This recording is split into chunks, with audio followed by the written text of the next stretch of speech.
আমার বাবিরা কিডা? ও, আমি যদি ওকে সাথে আসতাম তাহলে আর আমার আজকে এই যে ডাইল রান্দা, ভাত রান্দা, গোস্ত রান্দা কিছুই হতো না। হয় খালাম্মা, আপনারা এই জন্য স্পেশাল একটা ট্রিট দেবো, জান। হাসা কথা, একদম সত্যি, এর মধ্যে কোনো গুলুজুলু নাই।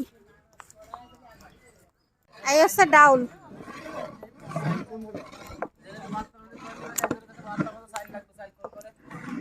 এটার ভিতরে আছে ডাউলের বাকি অংশ।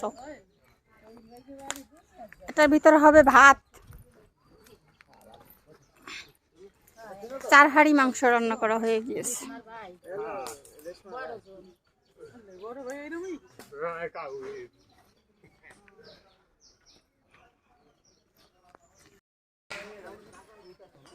ধোঁয়ায় কোনো দিকে তাকানোই যাচ্ছে না, আজকে প্রচুর ধোঁয়া।